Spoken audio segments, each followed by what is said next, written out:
প্রিয় দর্শক, দেখতে পাচ্ছেন ষড়ঋতু ইকো রিসোর্টের দৃশ্য আপনাদের সামনে তুলে ধরছি, যা রাধানগর রোডের মধ্যে অবস্থিত। জেরিন রোড, যা এই জায়গাটি দৃশ্য কত সুন্দর আসছে হয়তো আপনারা বুঝতে পারবেন, কিন্তু এই কয়টি রুম, এখানে 4টি রুম এবং আরেকটি 5টি, যেভাবে একটা রেস্টুরেন্ট দুতলা তিনতলা না হয়ে ওই একতলা বিশিষ্ট টিন শেডের মতো এইরকম জনপ্রিয়তা রয়েছে। তবে হোটেলে না থেকে এইরকম পরিবেশে যদি কেউ এসে থাকে তাহলে একটু ভালো ফিল নিতে পারবে, দেখতে পাবে। তবে এই রিসোর্টের পাশাপাশি অন্যান্য অনেক রিসোর্ট আপনাদের সামনে তুলে ধরবো, যেগুলো একসাথে এক পর্বে শ্রীমঙ্গলের রিসোর্টগুলো দেখার জন্য আপনারা নিশ্চয়ই এক পর্বে অনেক রিসোর্টের দৃশ্য দেখতে পাবেন।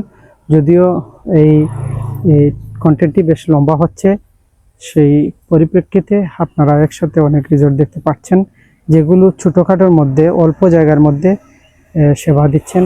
এরকম রিসোর্ট আমরা একসাথে তুলে ধরছি একই পর্বে। প্রিয় দর্শক, আমরা যাওয়ার পথে নিশ্চয়ই আপনারা দেখতে পাচ্ছেন একই পর্বে অনেক দৃশ্য। যেহেতু রাধানগর আসছি, এই জায়গার দৃশ্যগুলো বেশ সুন্দর।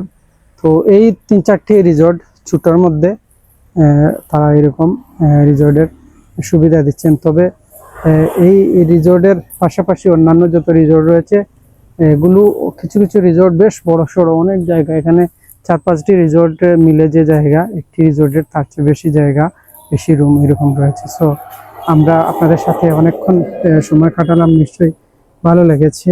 ষড়ঋতু রিসোর্ট, যেটি জেরিন রোড, রাধানগর অবস্থিত জায়গাটি দেখছেন, দহলিজ রিসোর্টের পাশেই ষড়ঋতু রিসোর্ট।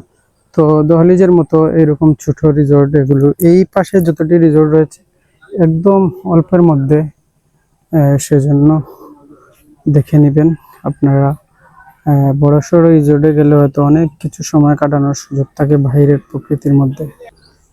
ষড়ঋতু ইকো রিসোর্টের দৃশ্য এখানে মনে হচ্ছে প্রায় 15 শতকের মতো জায়গা, অল্পের মধ্যে অনেক সুন্দর ডেকোরেশন, যেভাবে দহলিজ রিসোর্ট স্যুটের মধ্যে অনেক সুন্দর দেখাচ্ছিল।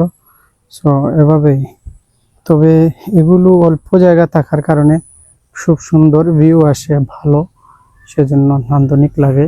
এই গেটের মধ্যে দেখতে পাচ্ছেন এবং রিসেপশনিস্ট রুমও দেখতে পাচ্ছেন, অনেক সুন্দর, ভালো লাগছে। গ্রামের প্রত্যেকটা বাড়িও এরকম সাজানোর মতো সুযোগ তৈরি করা যেতে পারে। প্রিয় দর্শক, এখানে জলপদ্ম রিট্রিট নামে আরেকটি রিসোর্ট রয়েছে, আমরা এখানে যাচ্ছি। আমরা জলপদ্ম রিট্রিটে আসছি, যা রিসোর্ট নামে ব্যবহৃত হচ্ছে। দেখছেন এখানে 2-3টি রুম রয়েছে রিসোর্টগুলো। এখানে 10 থেকে 15 শতক জায়গা নিয়ে তারা সার্ভিস দিচ্ছেন।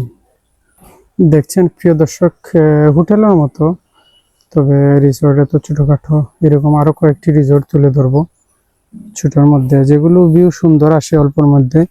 বুঝতে হবে এগুলো ছোট, সেই হিসাবে লুকিং সুন্দর আসছে, কিন্তু বড় জায়গা তুলে ধরতে বেশ সময় লাগে, সেজন্য সকল কিছু একসাথে দেখা বেশ কঠিন হয়ে যায়।